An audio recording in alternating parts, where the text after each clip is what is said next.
According to Barnes, in his historical atlas, by 1790, Kentucky had a white population of 74,000, while the other frontier regions, including Tennessee, sheltered about 36,000. 10 years later, some 300,000 immigrants had traversed the Cumberland Gap, many landing in far-off Missouri.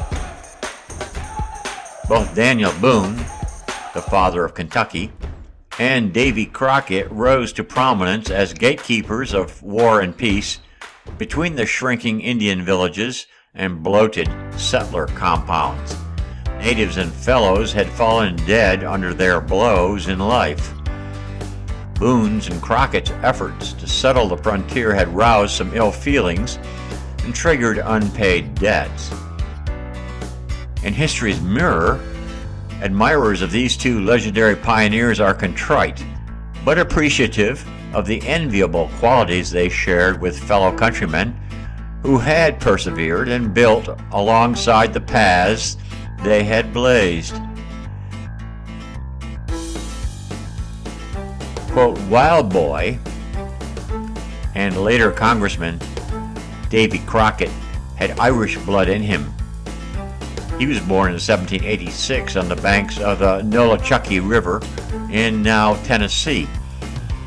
He was rejected in his first youthful, clumsy attempt to propose marriage, declaring after the pursuit fizzled that the news, quote, was worse than war, pestilence, and famine. But still I know I could not help myself. I saw quick enough my cake was dough, and I tried to cool off as fast as possible. My love was so hot as mighty nigh to bust the boilers.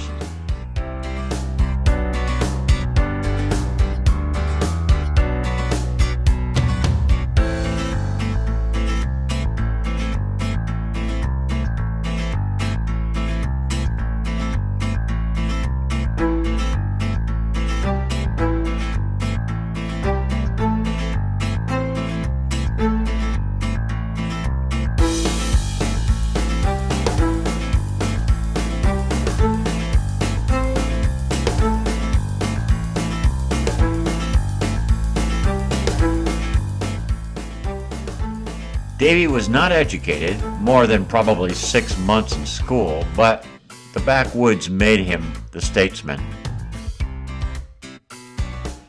A butchery at Fort Mims in the Battle of 1812 sent Davy into the Tennessee Volunteers, and eventually his prowess as a marksman, Indian fighter, and wit propelled the nearly broke countryman to the U.S. Congress.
The name of my mother was Rebecca Hawkins. She was an American woman born in the state of Maryland between York and Baltimore. It is likely I may have heard where they were married, but if so, I have forgotten. It is, however, certain that they were, or else the public would never have been troubled with the history of David Crockett, their son.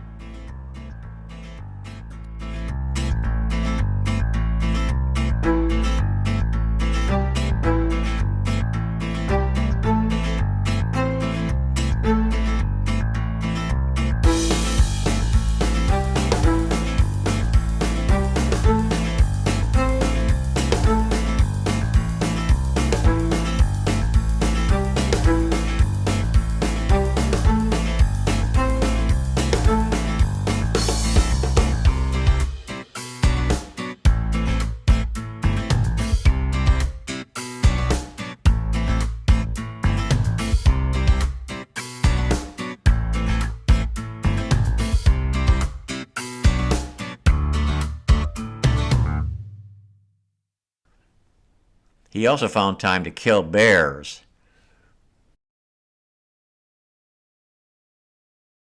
"17 were downed by him in 1 week, and by some accounts 105 bears lost to his rifle in about 2 months' shooting season."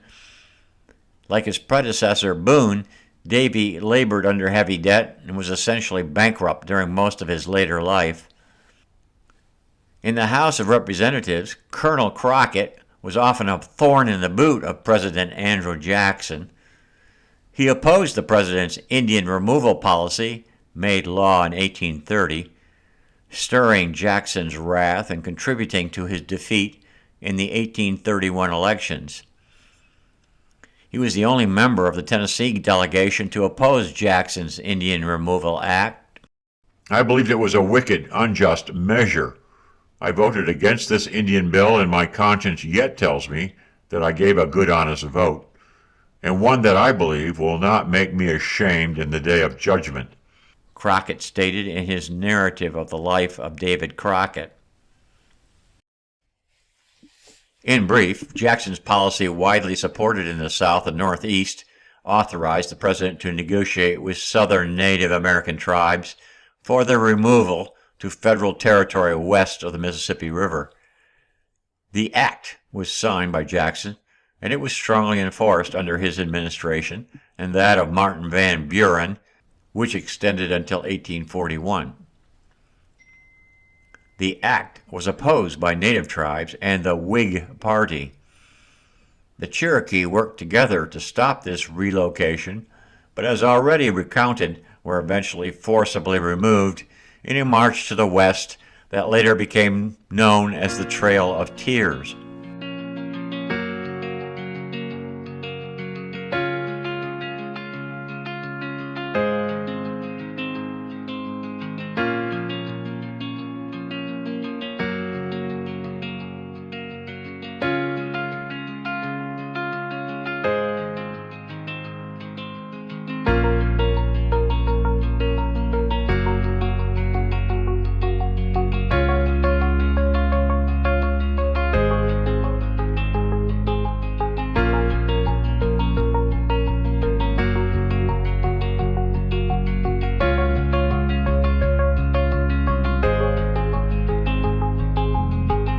Crockett was re-elected in 1833, then narrowly lost again in 1835. He found his way to the Mexican state of Texas thereafter, and in 1836 was either shot in battle or executed at the Battle of the Alamo after being captured by and possibly surrendering to the Mexican army, pursuant to a take-no-prisoners policy. Evidence suggests the latter fate was more likely, despite the myth of his fight to the death at the fort.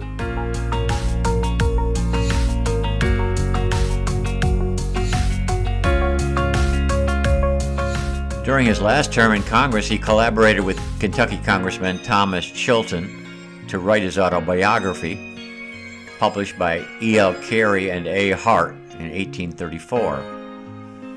In 1836, newspapers published the now famous quotation attributed to Crockett upon his return to his home state.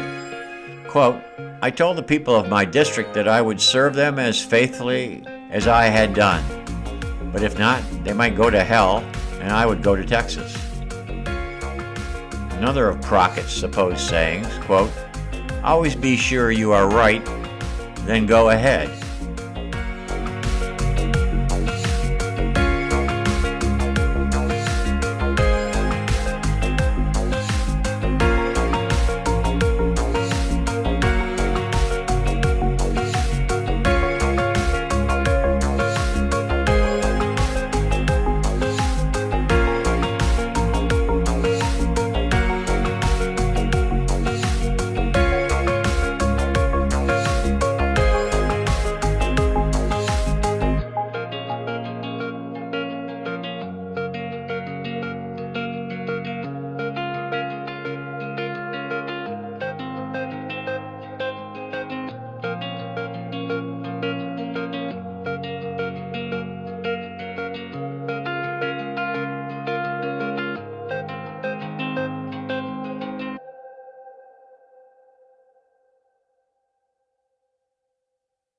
The good and the bad of human traits manifested side by side all across the frontier.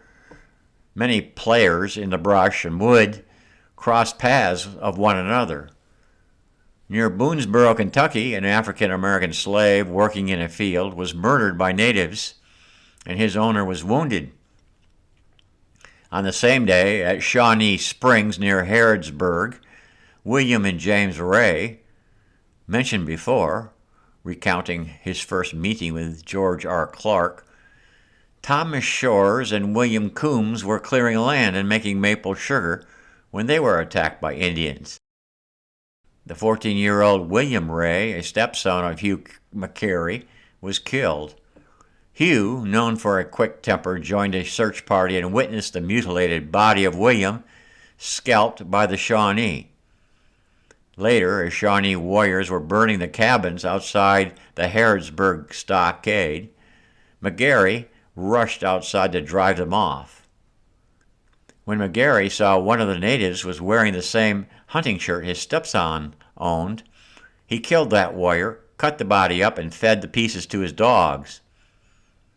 The mother, Mary Button Ray McGary, apparently died soon after in the spring 1780. Hugh McGary was a major with the Kentucky militia during the Battle of Blue Licks, fought in August 1782, 10 months after the surrender of Lord Cornwallis at the Battle of Yorktown. And McGary's imprint on the frontier wars did not end there. Chief Tecumseh cited one incident provoked and consummated by McGary as an example of bad faith among the white men. McGary murdered Malinta, the Grand Sachem of the Shawnee, after Chief Cornstalk was assassinated at Fort Randolph in 1777. According to accounts, in fall 1786, Benjamin Logan and 700 Kentucky militiamen, including Simon Kenton and Daniel Boone, arrived at Wakatomika, the home of the now old man Malunta, who was defiantly staying put despite a runner's warning of the impending arrival of Logan's army. An American flag was raised above his house, and he came outside wearing a tri-corner patriot hat, holding the Treaty of Fort Finney in his hand. Benjamin Logan ordered his men not to lay a hand on Malunta, telling McGary and others beside him not to molest any of the prisoners. McGary walked up to Malunta and his wife. He asked, "Were you at the Battle of Blue Licks?" Malunta nonchalantly attended to cutting up a tobacco leaf in the palm of his hand with the aim to smoke a peace pipe with the Kentucky invaders. The old chief apparently only muttered, "Blue Licks." Infuriated, McGary yelled, "I'll show you squaw play," and swung a small club called his squaw hatchet at Malunta. General William Little attempted to stop McGary, but too late. The hatchet struck the old man right between the eyes. McGary quickly struck a second blow, cutting Malunta's head in two. He even turned to Malunta's wife, Non Helema, cutting off 3 fingers. General Little bravely drew a knife on McGary, but Little was restrained and arrested by his own men. Simon Kenton, too, sought to kill McGary. Hugh lost his military command, was court-martialed, and found guilty of murder. He was suspended for a year due to, quote, conduct unbecoming to the character of an officer and a gentleman. And so another saga of brutality is in the history books of North America, scripted by hate and misunderstanding, brushed off as the indignities required by frontier justice.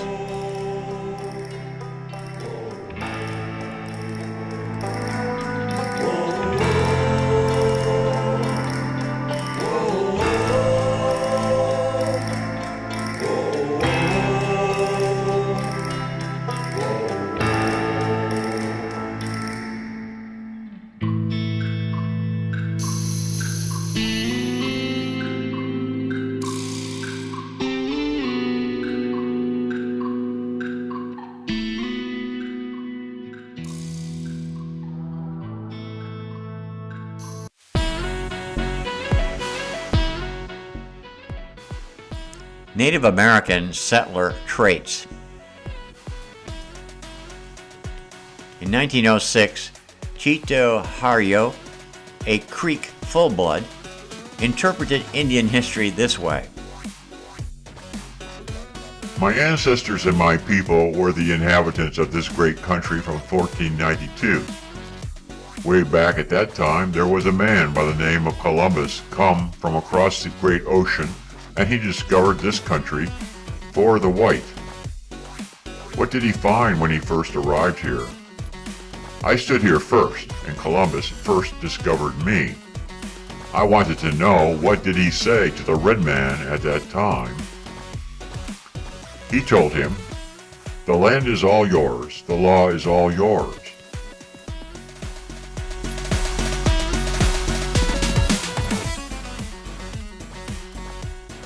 Debo's writing highlighted several Indian traits and talents. The Indian thought with his emotions instead of his mind. His feelings were and are true. He had an integrity of spirit deeper than conscious meaning. Out of all this grew the feeling for beauty, and what makes the modern Indian superbly gifted in the various art forms. It is not an accident that a disproportionate number of Indians are among the great American dancers. One important thing making the Indians different from other cultures probably is that much distinction was afforded through war powers. That is, war was an exciting contest of courage and skill. The Creeks and Cherokee, who were having a good time collecting each other's hair, could not easily resolve their differences at a peace conference. One Creek chief complained that his people could not afford to make peace, saying, quote, "We have no people to war against, nor yet no meal to eat but the Cherokees." In the more deadly wars with the whites, even chiefs were convinced that peace was their only salvation, and always reverted to the complaint that they could not restrain their, quote, "crazy young men." Actually, that was the only way in which these boys could rise to achievement and advancement in the tribe. This warrior's code probably accounts for the admiration they often felt for Army officers, according to Debo, and their willingness to exist as scouts, sometimes even against their own people. Another tendency of the red man, Debo says, was an inclination to be, quote, "pliant," yielding to the inevitable in order to salvage what he could. Redbird Smith, a Cherokee, showed the senators a photograph of the original patent of his tribe and an eagle feather that he had been given to his great-grandfather at the negotiation of the removal treaty. He insisted, quote, "I say that I will never change. Before our God, I won't. It extends to heaven. The great treaty has been made with the government of the United States. Our treaty, wherever it extends, is respected by the Creator God. Our nations and governments all look to our God." Yet, concludes Debo, this universality of the intellectual and spiritual traits is surprising in view of the Indians' great diversity in language and physical characteristics. On the other hand, for the frontiersmen, the inclination was almost universally to kill the Indian whenever the opportunity presented itself. E.G. Catamol writes in an account of the biography of Louis Wetzel, quote, "In the chronicling the lives of early frontiersmen, one frequently meets with characters not of the highest type, nor scarcely worthy of the reputation their fellows have given them. The rude state of society and morals in the day of these men accounts for the cruelties and barbarities practiced and extolled. Men, good men in many respects, were guilty of savageries equal to the hated red man himself. It was considered perfectly proper to kill Indians at all times. This feeling led to the cultivation of a taste at once degrading and dangerous for after a while the blood of any human being would be considered lightly were the practice of shedding it unrestricted. But the righteousness of destroying the Indian possessed the souls of the frontiersmen. I heard it's not that far away. It's where the bright lights never seem to go to sleep, across a broken, faded road. Take me down to where the moonflowers grow. You know that's where I've always wanted to be. Take me down to where the moonflowers grow. So walk beside me and away we will go.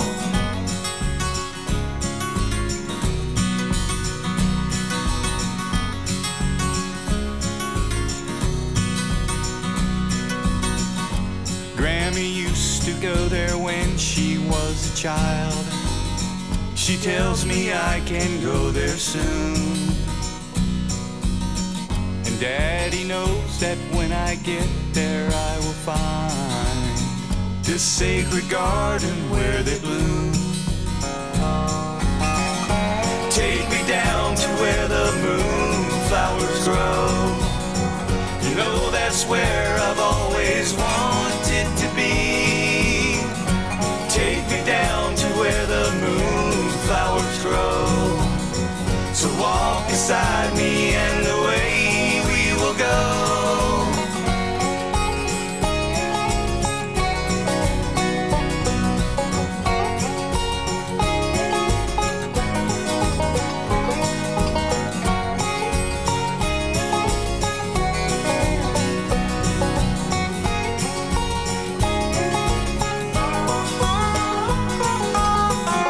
Take me down to where the moonflowers grow. You know that's where I've always wanted to be. Take me down to where the moonflowers grow. So walk beside me